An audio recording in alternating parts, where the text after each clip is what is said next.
queria agradecer-nos por estarem cá.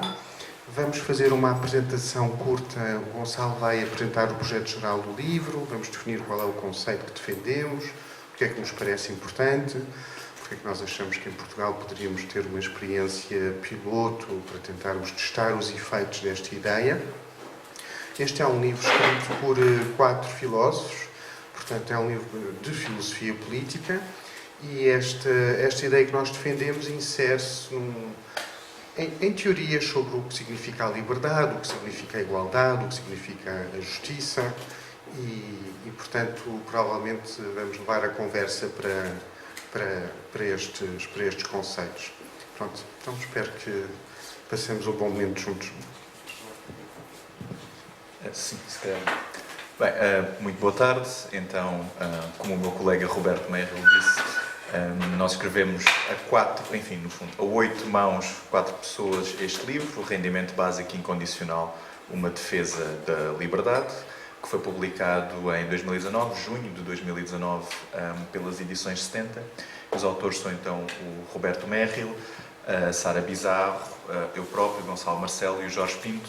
A Sara e o Jorge não vivem em Portugal e, portanto, infelizmente não podem estar aqui connosco hoje.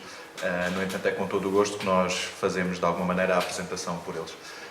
Eu, com toda a sinceridade, não preparei nenhum discurso longo e maçador sobre o que é o livro, do que é que ele trata. Vou fazer uma espécie de pequeno resumo, a partir de, enfim, algumas considerações pessoais, mais ou menos improvisadas, até porque tenho a sensação, posso estar enganado, que talvez nem toda a gente que está presente na sala saiba exatamente o que é um rendimento básico incondicional ou quais é que são as suas implicações. Não sei se estou enganado. E, portanto, se calhar a ideia seria explicar um bocadinho o que é, de que forma é que nós exploramos isto no livro e depois deixar a maior parte do tempo, obviamente, para a interação convosco, para as perguntas, respostas, comentários, etc., para ver o que é que isto, no fundo, vos diz.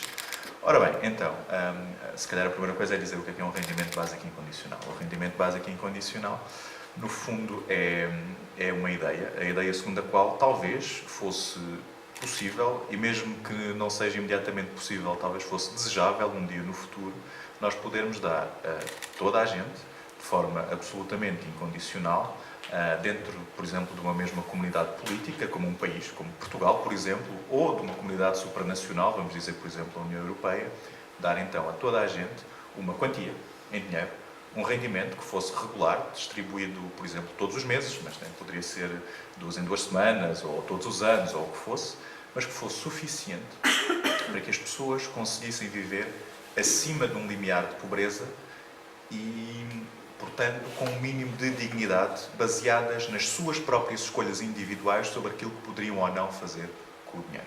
Okay? Foi uma coisa tão simples quanto esta. É algo mais do que um rendimento social de inserção, na forma em que ele existe atualmente em Portugal, no sentido em que o RSI é condicional. Isto é, se a pessoa, para já, não é suficiente para a pessoa viver acima do limiar de pobreza, não é? Sabemos que estas coisas são um bocadinho, como é que eu ia dizer, ambíguas, tricky, porque o próprio limiar de pobreza é definido de forma estatística, pelo menos na União Europeia, como 60% do rendimento mediano.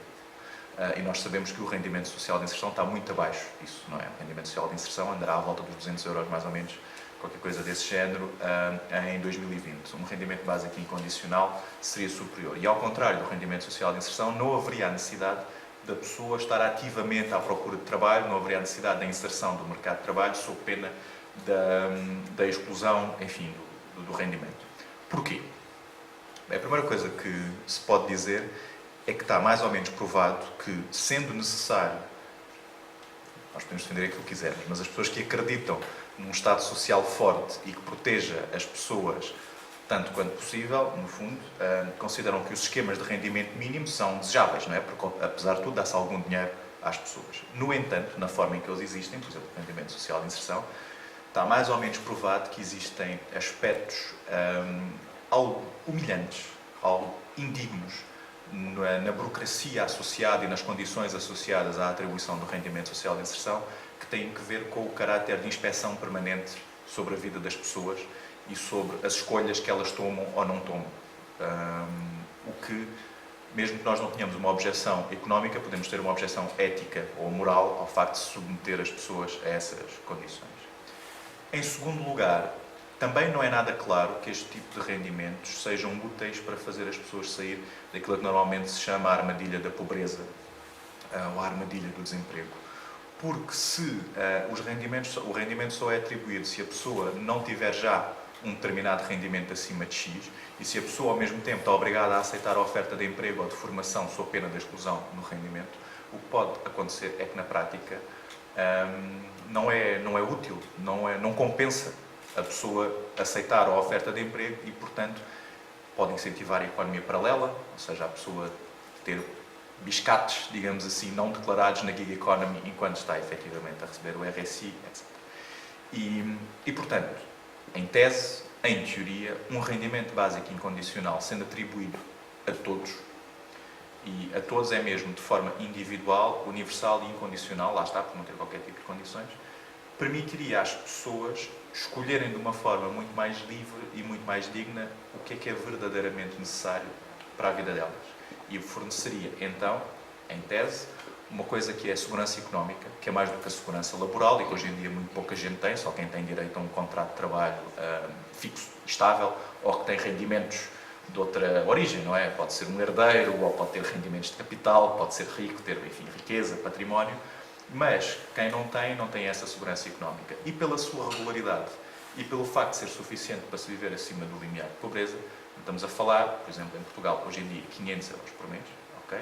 Acumuláveis com rendimentos de outros tipos, ou de trabalho, ou de capital, ou do que quer que seja, daria então esta liberdade e esta segurança económica às pessoas e, no fundo, acabaria por, se fosse execuível, do ponto de vista do financiamento, ser um reforço do Estado Social, porque seria uma forma de proteger as pessoas de uma forma que é talvez mais adequada à economia e ao mercado de trabalho, nas condições tais como elas existem e nós as conhecemos neste início da década de 2020.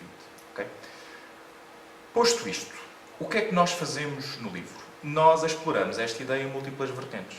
Como o Roberto disse, nós temos uma particularidade, é que isto é uma obra de filosofia política. Portanto, nós somos 4 filósofos a escrever sobre isto. E porquê? Em que medida é que faz sentido pensar isto? Porque existem vários argumentos ético-morais, também políticos, também económicos, mas ético-morais, que permitem, de alguma maneira, defender esta ideia. Uma especificidade do livro, e já vou dizer quais é que são esses argumentos, mas uma especificidade do livro que, apesar de tudo, vale a pena mencionar, é que, sendo um livro coletivo, não é como a maior parte dos livros coletivos, um livro em que cada um assina o seu capítulo e só se responsabiliza pelo seu capítulo. Não, isto é uma monografia, é um livro escrito do princípio ao fim, tentando dar a ideia de um todo completo. Acontece que, obviamente, nem todos, enfim, eu diria que talvez, já disse isto noutra apresentação, talvez todos de nós concordemos com para aí 90% daquilo que vem no livro. E depois teremos pequenas discordâncias aqui e ali, o que significa que, apesar de tudo, alguns capítulos são mais da responsabilidade de algumas pessoas do que de outras e, portanto, se alguém já tiver lido o livro e tiver alguma objeção para nos colocar, não se admire se nas respostas nós dissermos qualquer coisa. Bem, realmente, essa ideia do Jorge... Mas, enfim, não importa. Então, o livro está estruturado da seguinte maneira. Nós começamos por, na introdução, explicar um bocadinho o que é a história do rendimento básico incondicional. E que, parecendo que não, é uma história já bastante longa, porque isto radica em várias ideias diferentes, sendo que nem todas correspondiam a um rendimento básico incondicional na sua forma plena, como estamos aqui a falar, mas que radica já simplesmente na ideia da ajuda aos pobres sob a forma monetária, ou da ajuda aos pobres de todo, digamos assim, do curso. Sendo que para nós o rendimento básico não deveria ser só para os pobres, deveria ser para toda a gente, mas precisamente aqueles que mais beneficiariam disso de uma forma imediata seriam aqueles que menos têm. Okay? Portanto, isso é relativamente óbvio. Então nós explicamos a história, mostramos que isto já vem de tão longe quanto pelo menos, há até quem fale de formas disto no pensamento antigo, mas é pouco claro, mas vem pelo menos tão longe quanto Thomas More, não é? Que escreveu a Utopia, não é? Que, enfim, tem uma determinada passagem em que, quando se está a descrever o que é que se passa nessa tal terra ideal, que não existe em lado nenhum, o Utopos, as pessoas, em vez de punirem os pobres pelos seus crimes cometidos por necessidade, simplesmente ajudam-nas para elas poderem ter uma vida mais digna. tem depois uma longa história que aparece aqui e ali em Thomas Paine, aparece no pensamento do socialismo utópico do século XIX, aparece no século XX de formas absolutamente polarizadas diante dos aspectos da ideologia, quer à esquerda, quer à direita.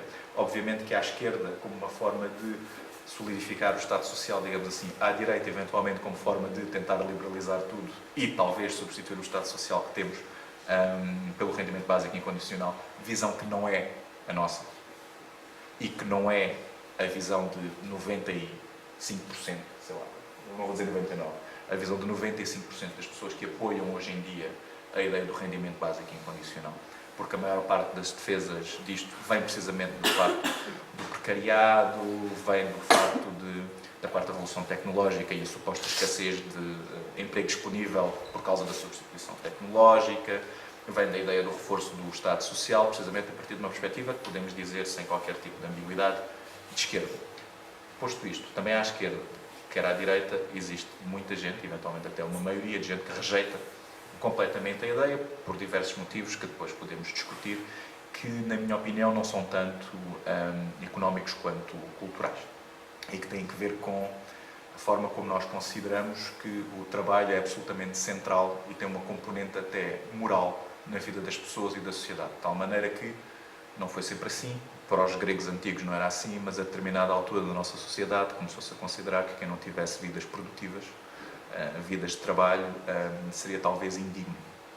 Não vivia vidas dissipadas, digamos assim, o que, na minha opinião, tem um bocadinho a ver com a influência protestante da religião cristã, da vertente protestante na nossa história, mas isto pronto, é outro parênteses. Então, voltando ao fio do livro do qual eu estava a tentar falar, nós nos primeiros capítulos aquilo que fazemos é tentar mostrar, caso existisse um rendimento básico incondicional, o que é que isso permitiria do ponto de vista dos princípios de justiça, digamos assim, dos princípios éticos.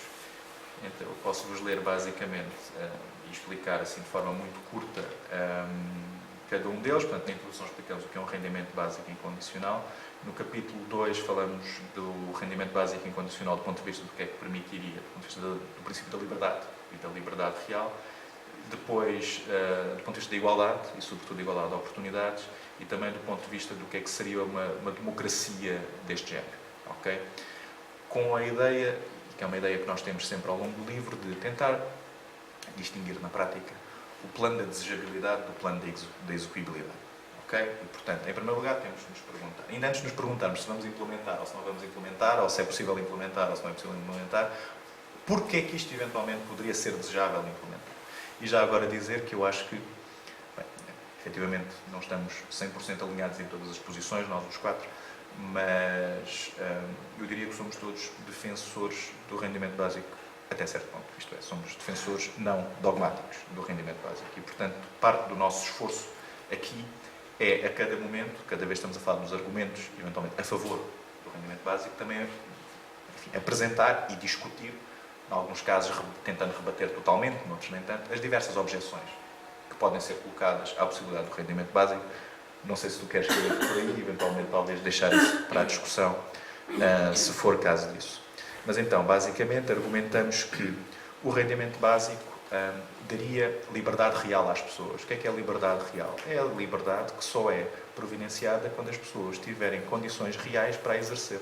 Isto é um bocadinho como dizia a crítica de Marx à visão liberal do contrato de trabalho, não é? Que é, nós podemos dizer, bem, o trabalhador é sempre livre de recusar as condições indignas que lhe são propostas num determinado contrato. Ao que se pode responder, bem, é se tiver alternativa. Se a alternativa for entre aceitar aquele contrato de trabalho ou morrer à fome, a alternativa não é propriamente real. Então, o exercício real e efetivo da liberdade, das liberdades, requer condições materiais. E, nesse sentido, qualquer coisa que providenciasse segurança económica e liberdade de escolha real, e, neste caso, óbvio que não passa só pelo dinheiro, mas, neste caso, passando também pelo dinheiro, nós argumentamos que poderia ser o caso e defendemos a noção de liberdade real um bocadinho a partir dos escritos do Philippe Van Parijs, que são, enfim, que é um dos autores pioneiros nestes últimos 30 anos, na forma como o debate se foi desenvolvendo. Depois, obviamente que não queremos dizer que atribuir um rendimento básico faria com que a sociedade fosse igualitária. Não é o caso. No entanto, providenciaria uma igualdade de oportunidades mais real, precisamente por dar essas condições de liberdade real, e daria uma igualdade de ponto de partida. Okay? O que significa que, na prática, depois podemos discutir como é que isto aconteceria, mas para que isto acontecesse, isto na prática envolveria um imenso efeito redistributivo da riqueza gerada na nossa sociedade. Podemos discutir se isto era por impostos sobre o trabalho, se era sobre impostos sobre o consumo, se era acabando com os offshore, podemos discutir tudo. Mas, na prática, isto implicaria uma transferência de rendimentos de quem tem mais para quem tem menos. Na prática, isto teria sempre de acontecer. E, não igualizando, digamos assim, totalmente os rendimentos que as pessoas recebem, ou o património que têm, ou a riqueza que têm, daria essa igualdade de ponto de partida em que toda a gente poderia escolher mais livremente a sua vida. Por exemplo, não teria de trabalhar em tarefas que sejam para elas penosas ou árduas e só trabalharia por vocação, ou tendencialmente por vocação, ou poderia intercalar períodos em que está a estudar com períodos em que está a trabalhar e eventualmente reconverter a sua carreira nos períodos em que está a ter formação e não está a trabalhar, precisamente porque essa igualdade mínima e obviamente que o rendimento básico é isso, é básico, ou seja, não estamos a falar de dar a toda a gente como se fosse possível as condições para que toda a gente fosse rica. Quer dizer, isto é dialético, se toda a gente for rico, ninguém é rico. Mas dar o mínimo, e algumas pessoas poderiam escolher ter vidas não produtivas, mais frugais e viver só com o mínimo. No exemplo do Vampire Reis, o surfista quiser passar a vida inteira a surfar, bem, no caso dele no Havaí, no nosso caso mais na Nazaré, ou assim uma coisa, e viver estritamente só com aquilo, viveria estritamente só com aquilo. Quem fosse ambicioso e procurasse continuar a querer acumular riqueza, etc., e quisesse continuar a trabalhar, ou a investir, ou a ser empreendedor, ou a fazer o que quer que fosse, bem, poderia fazer, e o Estado, de uma forma não paternalista, mas protetora do mínimo de dignidade e existência, providenciaria essa possibilidade. E depois discutimos também, no fundo, que visão da democracia é que isto implica. O Roberto depois poderá falar melhor sobre isto. À partida seria, na prática, uma democracia de proprietários, com uma forma de, no limite de pré-distribuição mais do que redistribuição, embora depois sejam questões mais técnicas, mas pronto. Depois, no capítulo 5, no fundo aprofundamos a nossa visão da forma como isto se complementaria com o Estado Social tal como temos. E, portanto, reiteramos a tese de que a nossa prioridade, no fundo, é o reforço do Estado Social, a proteção das pessoas, do ponto de vista de segurança económica. Rejeitamos todas as teses que dizem que, eventualmente, poderíamos nos livrar do Serviço Nacional de Saúde como conhecemos, do ensino público, tal como conhecemos, etc., simplesmente substituir pelo RBI, porque, lá está, também nem tudo se resume à distribuição de dinheiro, e se esta questão fosse uma questão de trade-off entre uma coisa e outra, então nós também não estamos a defender o RBI, ok? Isto só para afastar a forma como isto às vezes é caricaturado, digamos assim, por quem não gosta da ideia, e a tentar afastar, às vezes até à esquerda, mas enfim. E, portanto, tentamos explicar como é que isto... Começamos aqui a discutir um bocadinho de que forma é que isto poderia funcionar. De facto, por exemplo, prestações que fossem menores do que o rendimento básico e que são hoje em dia asseguradas pela Segurança Social poderiam, na maior parte dos casos, desaparecer porque seriam integradas dentro do rendimento básico. Eventualmente, em alguns casos, não só aumentaria os rendimentos nem as pensões por causa do rendimento básico, em alguns casos, pelo menos. Isso seria depois uma questão de decisão política, porque aquilo que se faria seria considerar que o montante do rendimento básico seria livre de impostos, mas, apesar de tudo, o rendimento básico não aumentaria o rendimento disponível, a não ser que a pessoa perdesse rendimento. Portanto, começamos a discutir todas estas coisas e vamos falando sobre as várias objeções que são colocadas, como se, há quem diga que isto seria um incentivo à preguiça, há quem diga que é preferível apostar no pleno emprego ou na diminuição do horário de trabalho. Podemos voltar a todas estas questões. Capítulo 6, falamos precisamente de quanto isto pode eventualmente vir a fazer mais sentido quanto mais se avançar naquilo que se chama a quarta revolução industrial e houver o perigo de desemprego tecnológico, porque aí então é um no-brainer, não é? Isto é tudo em tese, não é? Isto pode ser tudo não confirmado um dia, não é? Mas se eventualmente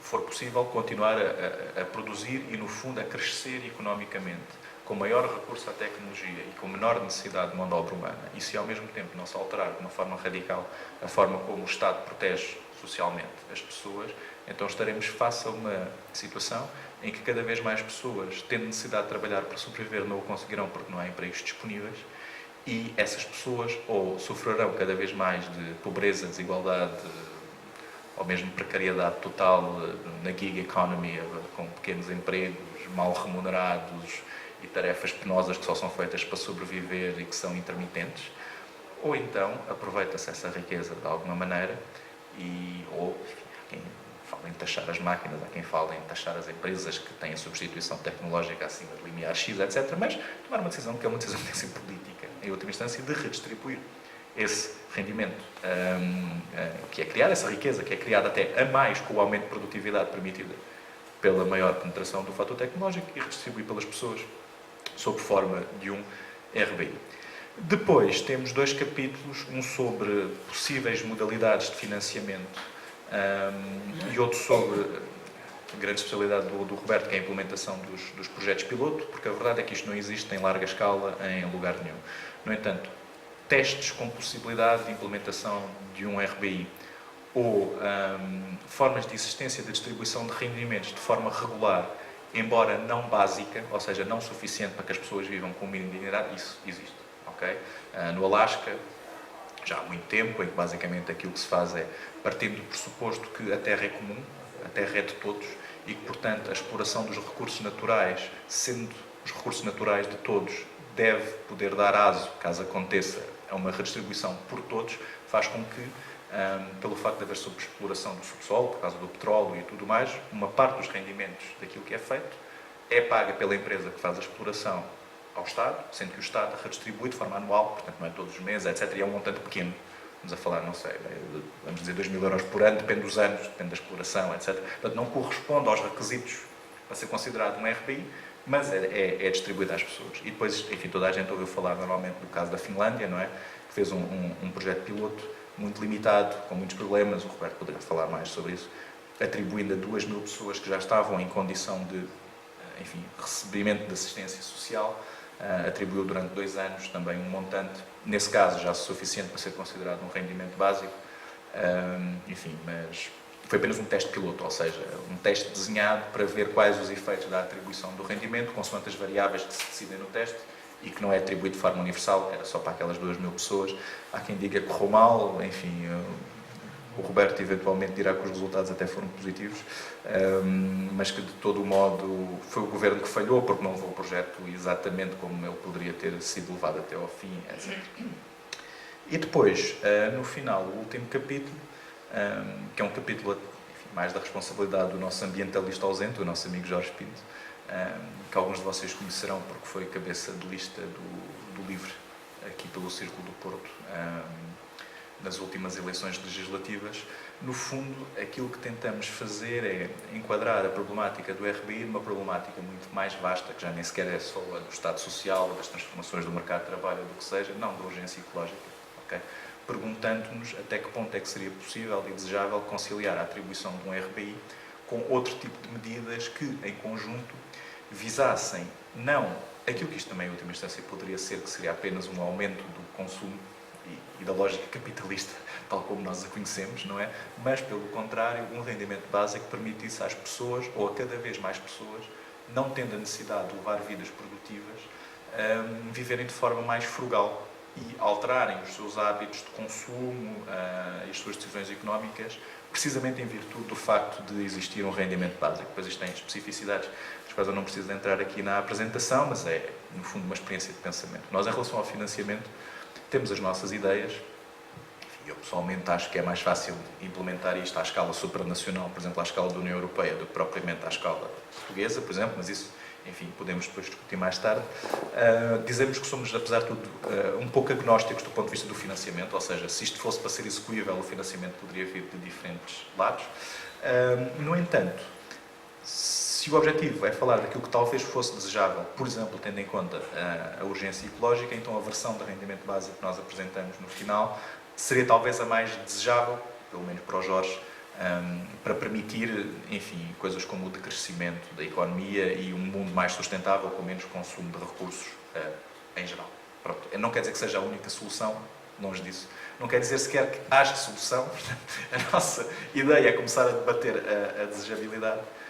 Mas pronto, eu disse que ia falar pouco, pois como é óbvio, acabei por falar uma brutalidade de tempo. É defeito. Em geral, o livro é este. Eu não sei se o Roberto vai querer acrescentar alguma outra coisa. Estamos abertos a todo o tipo de questões, objeções, pedras, ovos podres. À vontade. Obrigado, Gonçalo. Foi extremamente claro tudo o que disseste e suponho que terão algumas questões a partir do que o Gonçalo disse. Eu queria só falar sobre 2 temas. O primeiro é que eu não estou convencido que, teoricamente, os argumentos a favor do rendimento básico sejam mais convincentes que os argumentos contra. Ou seja, basicamente, hoje, acho que no debate teórico os argumentos contra o RDI talvez sejam mais convincentes. E é precisamente por essa razão que estou tão interessado nas experiências piloto e no fundo na realidade, ou seja, porque é assim, mesmo se teoricamente o rendimento básico incondicional for injusto, por muitas razões que podemos discutir algumas, se nós virmos que na prática, na implementação, os efeitos do rendimento básico produzem justiça, então teríamos argumentos empíricos para defender esta ideia, que poderiam depois reforçar a teoria. Pronto, e hoje esta é basicamente a minha posição. Eu acho que o nosso livro é muito forte, é excelente mesmo. Modéstia à parte. Vai ser difícil, é difícil que haja em Portugal massa crítica para refutá-lo de maneira convincente e, portanto, nesse sentido, estamos à espera que venham eles, mas no entanto, aquilo que agora me preocupa é mesmo como passar para a prática. E é por isso que estou bastante envolvido num projeto de investigação com especialistas um bocadinho pelo mundo fora que estão a estudar as experiências piloto que estão a ser feitas. E, no fundo, o meu objetivo é pôr essas pessoas a comunicar, porque comunicam pouco entre elas, e tentarmos ter conhecimento objetivo sobre os resultados dessas experiências piloto. E é isso. Se quiserem, podemos agora conversar um pouco sobre os prós e os contras desta ideia.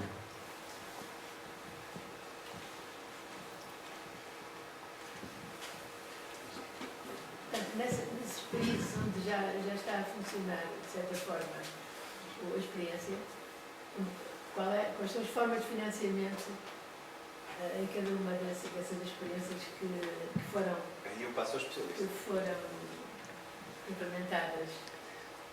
Há duas regiões do mundo onde há realmente uma variante do rendimento básico. O Gonçalo já mencionou o Alasca, portanto, o estado do Alasca, desde os anos 80, no mínimo, talvez um bocadinho antes. Pela altura do Natal, todos os residentes do Alasca recebem um cheque que vem dos dividendos da exploração do petróleo, portanto é financiado dessa maneira.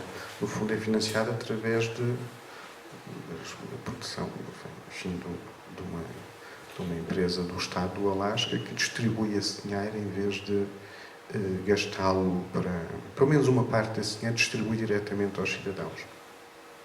Também em Macau existe, é curioso, em Macau existe um rendimento básico que é distribuído mensalmente desde 2008, através dos dividendos gerados pelos casinos. Depois, nas experiências piloto, os financiamentos vêm são experiências muito pequenas. Há, neste momento, uma experiência muito significativa na Coreia do Sul. 170 mil jovens estão a receber numa província, mesmo a sul de Seul. E, neste momento, é a experiência mais prometedora no mundo. Eles estão muito envolvidos. Vai haver eleições legislativas em breve, na Coreia do Sul, e E, portanto, o candidato socialista, o candidato mais à esquerda, quer levar isto a nível nacional e, portanto, é interessante observar o que está a acontecer lá. Não sei se respondi.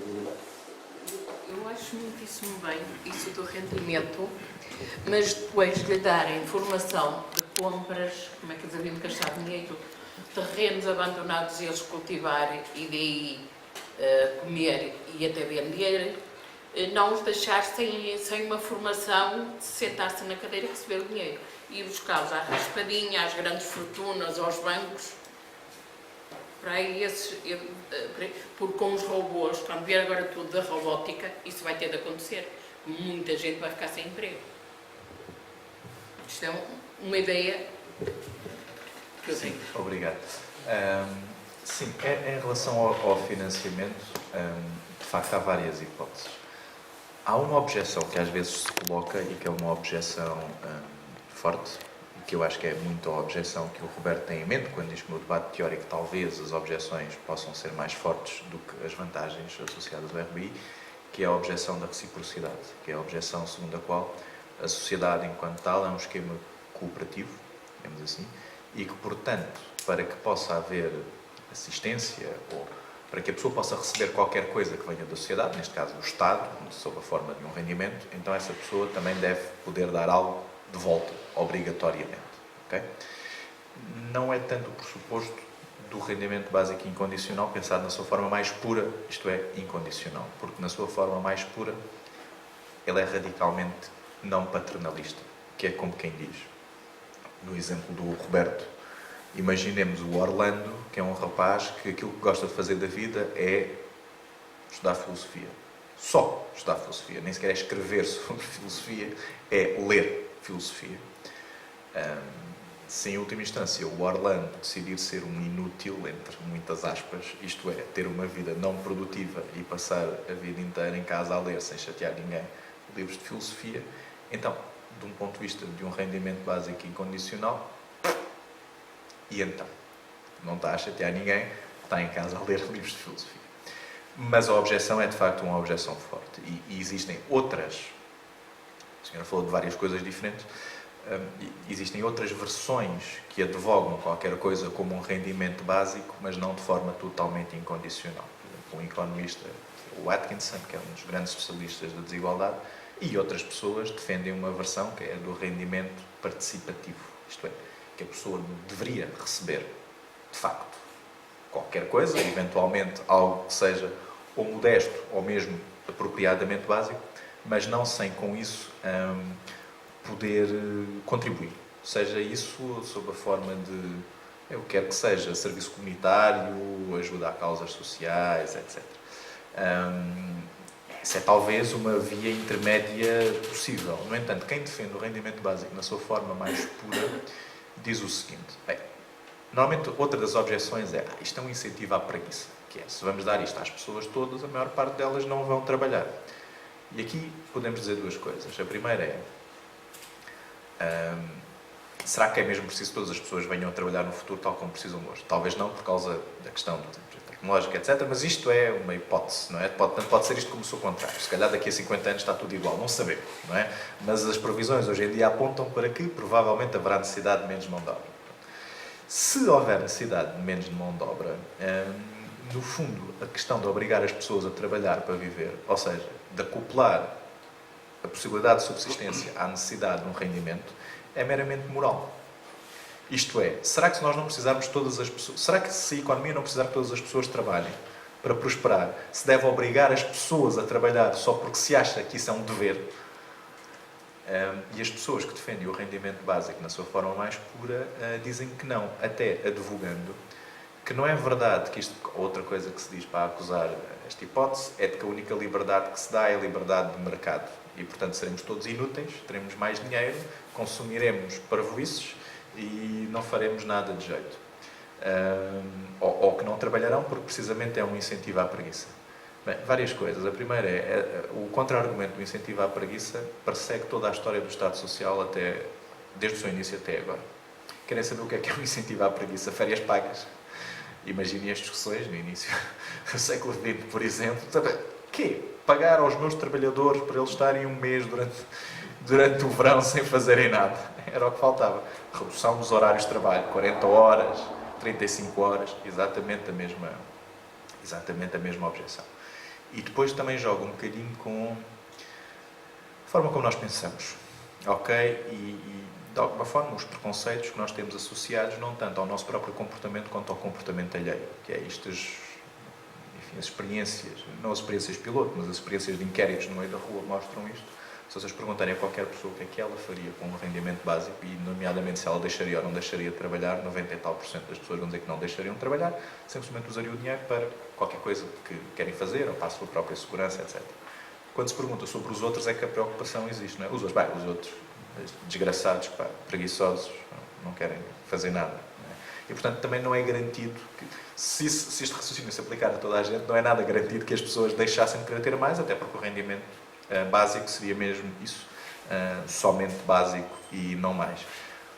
Quanto ao financiamento, há N hipóteses. O Van Parijs, no fundo, aquilo que diz é que, através de um financiamento supranacional, por exemplo, na Europa, por exemplo, baseado no IVA, aumentando o IVA para os bens de consumo. O IVA para nós é 23%, ok? Portanto, aumentando a base de IVA, seria a forma mais fácil de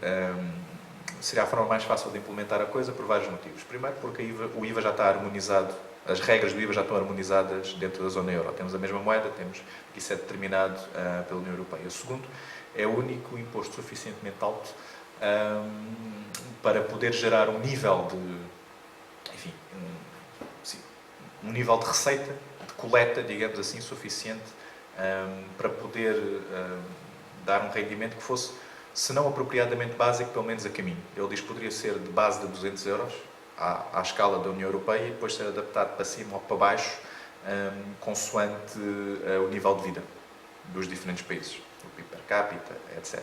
O que não seria ainda apropriadamente básico seria um rendimento incondicional, ainda não básico, mas uma espécie de abordagem faseada. Começar por aí e depois, consoante os efeitos macroeconómicos, etc., e se consoante funcionasse ou não funcionasse, fosse positivo ou fosse negativo para a economia e para as pessoas, poder adaptar a partir daí. Eu sinceramente acho que é das hipóteses mais fortes e, comparativamente a isso, por exemplo, a hipótese de um país como Portugal implementar sozinho é muito menor, sobretudo tendo em conta os constrangimentos financeiros que nós temos dentro do quadro da zona euro, o tratado orçamental, os objetivos de médio prazo, etc., o serviço da dívida que temos, é complicado. Outra hipótese, e é aquela que é mais utilizada pelos detratores, é financiar isto através dos impostos sobre o trabalho, sobre o IRS, basicamente. Para mim é menos desejável, porque é aquela que mais facilmente abre o flanco à objeção da exploração noutro sentido, que é, se algumas pessoas decidirem deixar de trabalhar e se todas essas forem suportadas por quem efetivamente trabalha, poder-se-á dizer que umas estão, de alguma forma, a viver às custas das outras. E, portanto, para mim, pessoalmente, é o mais indesejável. Finalmente, quer dizer, isto sim é qualquer coisa utópica, mas talvez seja mesmo o mais desejável, que é, qual é que é o problema? É a desigualdade, não é? E o que é que se tem passado com o problema da desigualdade dos anos 70 até agora nos países desenvolvidos, sobretudo nos Estados Unidos e também até certo ponto na União Europeia? Que é como quem diz, o que é que acontece quando os 30 gloriosos anos do capitalismo acabam e começamos, enfim, temos a crise petrolífera e tudo mais, e depois, no seguimento disso, temos as grandes luminárias da Thatcher e do Reagan a ascenderem ao poder e depois a exercerem a sua influência sobre o resto da política na Europa e em grande medida nos Estados Unidos. O que temos é uma concentração brutal da riqueza no topo 0,1% ou 0,01%. O salário médio das pessoas nos anos 70 não tem nada a ver, ou a evolução do salário médio das pessoas ao longo da década de 70 não tem nada a ver com a evolução do salário médio das pessoas ao longo do século XXI, por exemplo. Ora, ir à grande concentração de riqueza e, sobretudo, ir aos offshores, não tenho dúvidas nenhumas que se a União Europeia, enfim, agindo de forma concertada com os Estados Unidos, com a Ásia, etc., acabasse com os offshore a nível global e conseguisse captar, se a União Europeia conseguisse captar tudo o que sai para offshores da União Europeia por ano, aí dava para um rendimento básico. Dava para um rendimento básico. Essas contas, não vos sei dizer de cor quanto é que seria. mas essas contas estão feitas. E seria um rendimento, creio eu, posso, enfim, estar a dar um passo maior do que a minha própria perna, mas seria um rendimento apropriadamente básico. Isto é, tudo aquilo que sai para offshores, se fosse captado, poderia ser redistribuído dessa forma. Agora, para todas estas hipóteses, seria necessária vontade política. E isso, infelizmente, é muito difícil de obter. Se uma coisa tão simples como a mutualização da dívida faz com que os alemães vetem a união bancária, não é preciso ir mais longe do que isto. Qualquer coisa como um rendimento básico à escala europeia, mais difícil ainda parece. O que não quer dizer que faça todas estas transformações na economia e no mercado de trabalho, não possamos discutir isto como uma coisa desejável num cenário, eventualmente, a médio prazo. É a minha opinião, pelo menos. Uma pergunta em relação às experiências, ao projeto piloto, aos vários projetos piloto que já existirão. Há limitação do tempo, ou seja, a partir de que idade é que as pessoas passam a receber e recebem até ao fim, para no tempo? Há sempre limitação no tempo, que depois depende dos objetivos e das variáveis em estudo e da duração do próprio programa, mas a parte dos diversos exemplos, eu acho que especialista da mesma. No Alasca e em Macau não são experiências piloto, é simplesmente, digamos, fundos soberanos que estão a ser distribuídos diretamente aos cidadãos, uma parte dos lucros desses fundos. Portanto, aí, por exemplo, no Alasca, as crianças também recebem 100%, a mesma quantia. Portanto, uma família de 4 pessoas, um casal, recebem uns $5.000 na altura do Natal, que é uma alegria enorme para fazer as compras do Natal. E, portanto, em Macau, acho que recebem só os maiores, acho que as crianças não recebem. Isso em relação às crianças. Porque no debate geral fala-se muito deste tópico, será que as crianças, os menores devem receber, se metade, se não. Acho que sim, acho que devem receber, não vejo porquê, enfim, mas podemos, não sei se tem uma opinião sobre se devem receber ou não, mas podemos conversar sobre isso. Sim, opinião terei, com certeza, mas gostava de saber o que é que está a ser praticado para perceber qual é a lógica. Nas experiências piloto, deixa-me cá ver se há crianças a receber, não. São só adultos, porque a lógica, ou seja, a razão pela qual as experiências pilotos estão a ser feitas é precisamente para uma das razões. Eu acho que depende dos países. Na Finlândia, a razão, acho que a principal é tentar mostrar que as pessoas não deixam de trabalhar. Não é? É isso que se pretende testar. E os resultados são sempre positivos nesse sentido. As pessoas não deixam de trabalhar, ainda por cima, ou deixam muito pouco, e quando deixam é para estudar, é para fazer outras coisas. Mas a diferença é quase mínima em horas de trabalho em todas as experiências. E depois têm mais confiança no Estado, mais autorrespeito. Portanto, os resultados vão sempre nesse sentido. É isso que se procura. Será que o RBI é melhor que o RSI ou outros rendimentos condicionais para pôr as pessoas a trabalhar? E isto entra um pouco em tensão, precisamente, com o tema do desemprego tecnológico, não é? Porque, enfim, de que vale a pena pôr as pessoas a trabalhar se não vai haver trabalho? E isto significa, no fundo, que há muitas ideologias a defenderem e a rejeitarem a ideia, e muitas vezes essas ideologias estão em conflito, como a própria sociedade está em conflito. Mas digamos que os que promovem a ideia de desemprego tecnológico, que vem da Silicon Valley, basicamente, dos que fazem as máquinas e os robôs, a agenda deles é precisamente não vai haver emprego, porque nós é que vamos dar cabo do emprego, nós estamos a construir as máquinas. E, portanto, é preciso um RBI. Mas, por outro lado, agendas mais de esquerda ou mesmo até de direita também querem mostrar que é mais eficaz também para lutar contra a pobreza, contra o desemprego, armarir o desemprego, como o Gonçalo mencionava, e da pobreza, que querem mostrar que o RBI é mais eficaz para isso, para lutar contra a pobreza. Essa é a razão pela qual eu defendo até. Então, acho que essa é a razão que dá mais valor a esta ideia. Será que é mais eficaz para tirar as pessoas da pobreza do que outras políticas?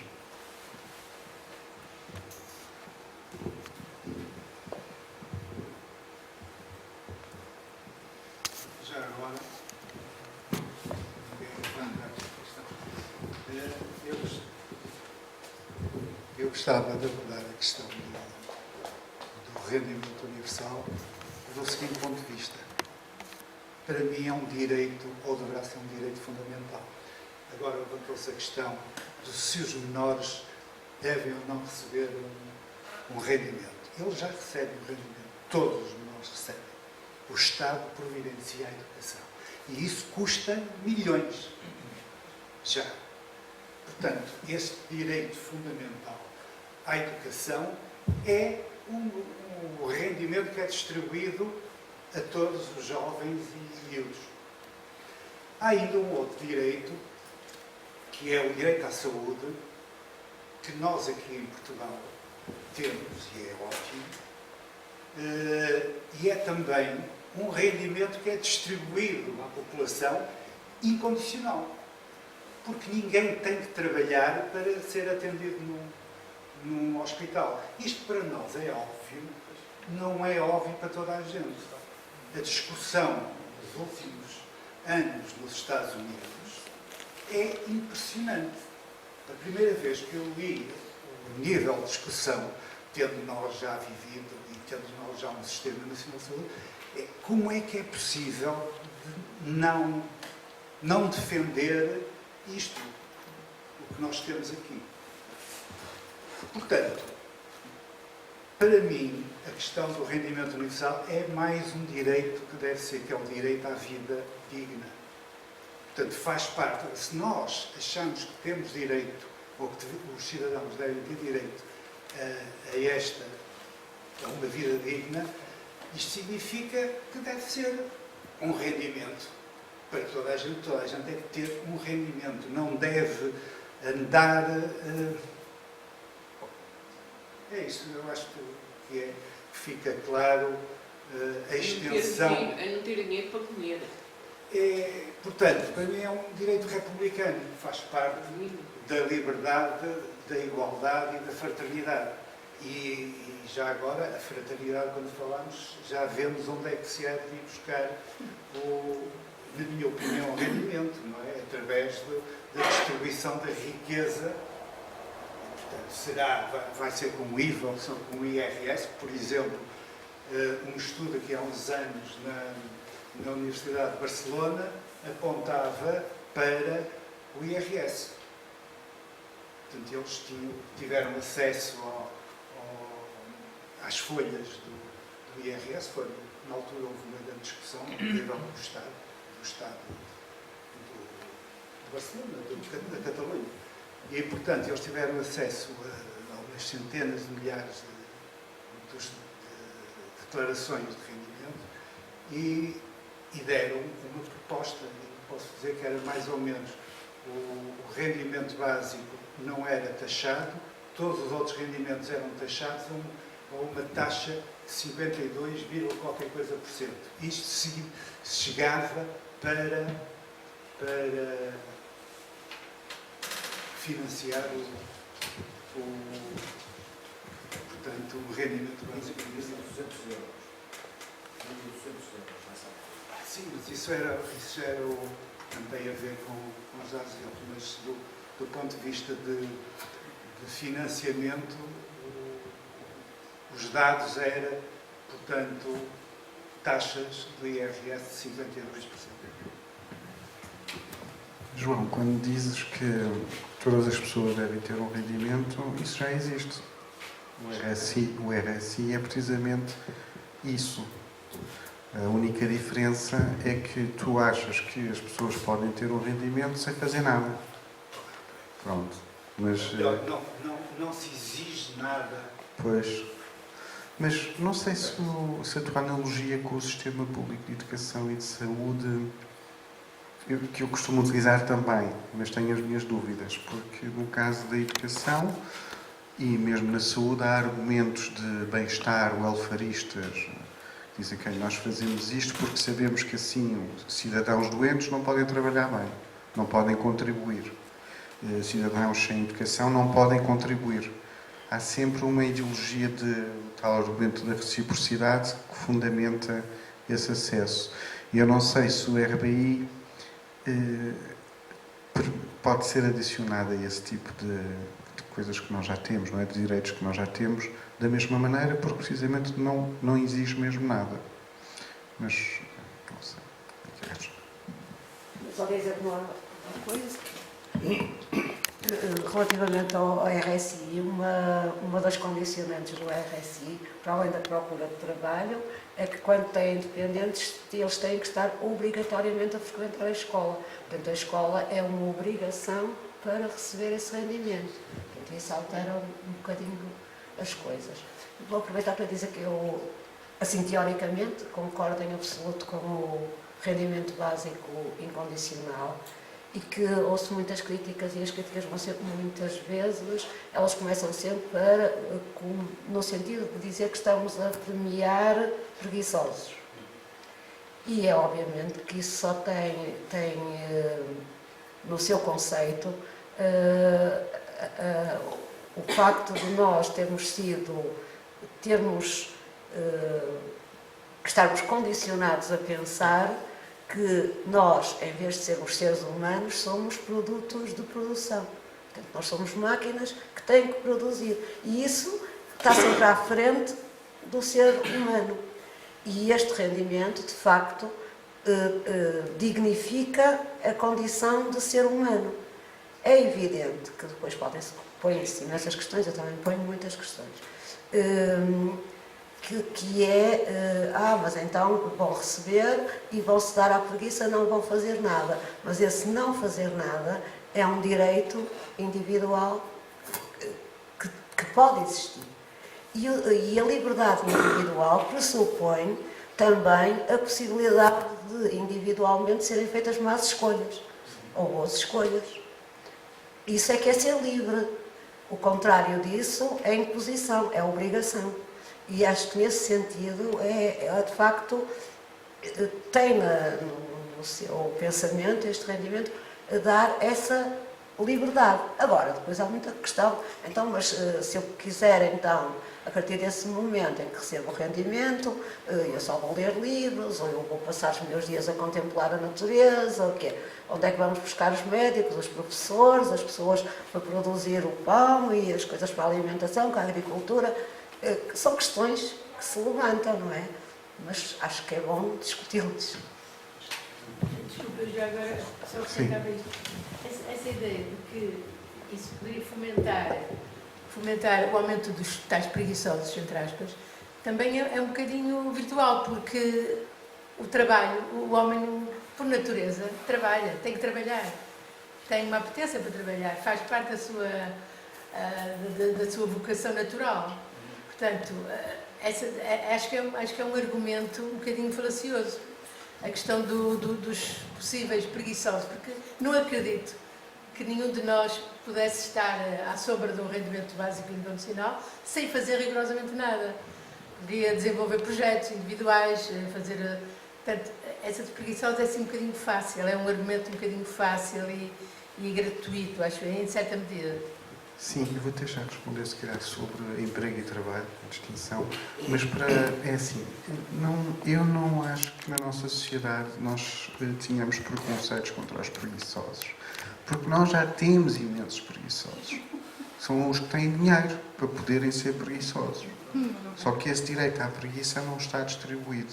E o que isso significa é, se por um lado nós já temos muitos preguiçosos, mas que têm os meios de o ser, e por outro as pessoas estão a utilizar este argumento da preguiça, o argumento não se refere no fundo a uma condenação ética da preguiça, porque as pessoas aceitam essa preguiça quando por mérito chegamos lá à riqueza, mas refere-se ao tal argumento da reciprocidade e da participação. O que está a fazer o trabalho de objeção a sério é esse. E esse é um argumento muito forte. Mas, pronto, era esta coisa, né? Este preconceito que nós temos em relação à preguiça é falso, porque há outro argumento por trás mais importante, só que as pessoas não o formulam corretamente e então atacam a preguiça. Sim, muito rapidamente, porque também já falei muito, mas revejo-me em cada uma das últimas intervenções, a do Roberto, nesse sentido quase que falaríamos mais do direito à preguiça e da redistribuição da preguiça do direito ao trabalho e da redistribuição do trabalho. o que implicaria simplesmente revalorizar a preguiça como direito e valor enquanto tal, não é? É aquela coisa dos gregos antigos, que é o ócio, não é? Obviamente que a escravatura é uma coisa altamente condenável, mas a visão que os gregos antigos tinham era essa. O trabalho aprisionava, o trabalho era do domínio da necessidade. Por isso quem trabalhava, bem, infelizmente eram os escravos. Ora, os cidadãos livres dedicavam-se às coisas mais nobres e para isso tinham que ter ócio. E as coisas mais nobres eram a causa pública, a filosofia, a vida política, etc. Okay? A senhora tem razão que as pessoas à partida não deixariam de ter atividade. O Roberto estava a falar da distinção entre emprego e trabalho. É isso. Trabalhar no sentido de ter uma atividade. A maior parte das pessoas, se não tiverem problemas, não é? Geralmente fazem. A questão é que, tecnicamente, os economistas definem o trabalho como uma atividade remunerada. E muitas pessoas decidem ter, ou mesmo que não o decidam, gostariam de ter atividades que podem ser, por exemplo, não monetizáveis. Lá está, o Orlando só lê, mas podemos imaginar outra pessoa que é um artista, pelo menos na sua concepção. Simplesmente o tipo de coisas que produz não são reconhecidas como sendo valiosas pelo mercado. Então, e se a pessoa não conseguir vender ou não quiser vender, não pode continuar a exercer a sua atividade artística e viver à custa de um rendimento básico? Enfim, quem defende o rendimento básico acha que sim. E, portanto, lá está, as pessoas de facto não deixariam de ter atividade. Aquilo que provavelmente fariam seria ter mais atividade que fosse determinada por vocação ou por simples vontade, por simples capricho. E não necessariamente para tirar disso um rendimento para viver. E quem quisesse tirar disso um rendimento, falo-ia em acrescento, digamos assim, ao rendimento básico. Isso também continuaria a ser perfeitamente legítimo. Em relação à questão da obrigatoriedade de se ir à escola, esse é dos argumentos que mais me faz vacilar, digamos assim, na minha admiração pelo rendimento básico, porque isso é aquilo que os economistas chamam uma externalidade positiva e que no caso do RSI é extremamente importante para a comunidade cigana, por exemplo, que de facto é a obrigatoriedade, e isto dito de forma totalmente não preconceituosa, mas objetiva, não é? Se nós olharmos para os graus empiricamente constatados da escolarização das crianças ciganas antes e depois da atribuição do RSI e desta condicionalidade, nós notamos que a atribuição do RSI e a obrigatoriedade das crianças estarem inscritas na escola fez com que a escolaridade da comunidade cigana aumentasse bastante. E isso para mim é bastante positivo. Agora, isto depois, para nós discutirmos isto verdadeiramente, entramos numa discussão sociopolítica verdadeiramente dita que tem que ver com qual é que é o grau de coerção que o Estado deve adotar sobre as pessoas, tendo em conta se deve ou não deve ter uma visão do bem comum, digamos assim, que imponha às pessoas e o que é que deve estar incluído nessa visão. Claramente, as pessoas não formulam a discussão nestes termos, mas claramente nós temos uma visão do bem comum que passa, nós, enfim, os países desenvolvidos em geral, não é Portugal, que passa pela escolarização e pela formação e pela educação. E se me perguntarem a mim qual é que é a minha visão do bem comum para a sociedade, obviamente que subscreve totalmente a importância da educação e da formação quase como valor civilizacional, embora isto depois entre numa discussão muito complicada. E, portanto, eu reconheço essa condicionalidade como sendo positiva no RSI. É das coisas que me faz vacilar em relação à possibilidade de um rendimento básico. No entanto, eu acho que até são duas coisas diferentes, que é, podemos ter um Estado que atribui um rendimento básico e, no entanto, que tem leis de escolaridade obrigatória. E uma coisa não tem necessariamente de entrar em conflito com a outra. A questão, em última instância, é qual é que é a condição, ou será que existe alguma condição pela qual se possa tirar um rendimento básico incondicional a alguém? Teoricamente não, porque senão é uma contradição, não é? Mas há quem discuta. Então, e as pessoas que estão presas, por exemplo? Não é? E as pessoas que estão na prisão? Deveriam ou não deveriam receber um rendimento básico? Tudo isto é como a questão da maioridade.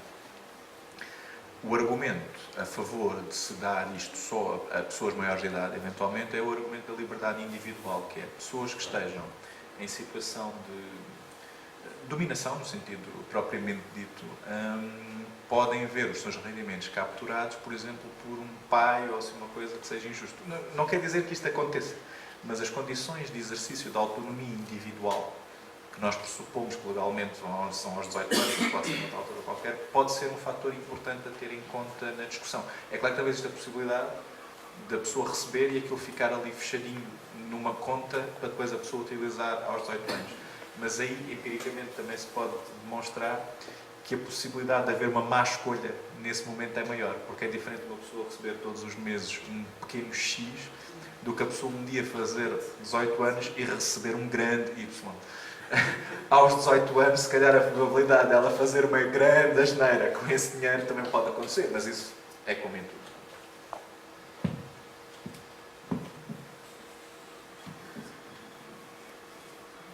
Se queres acrescentar algo.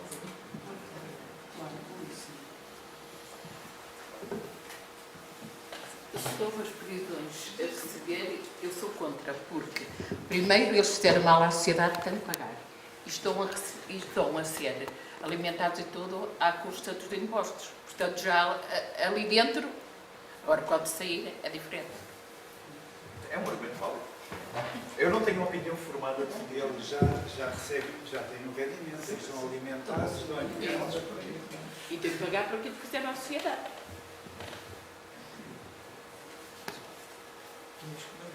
A sociedade não pagam nada. Fazemos nós por eles.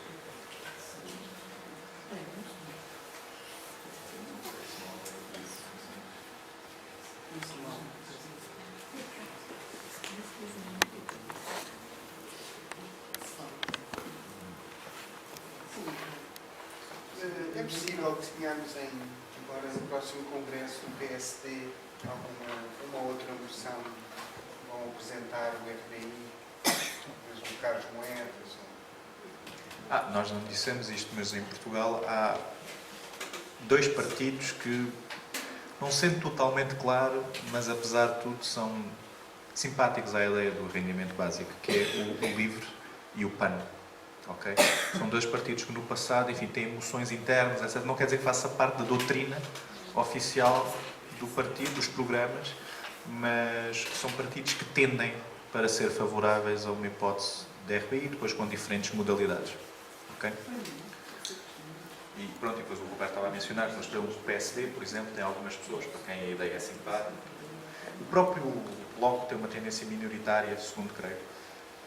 Muito bem representado.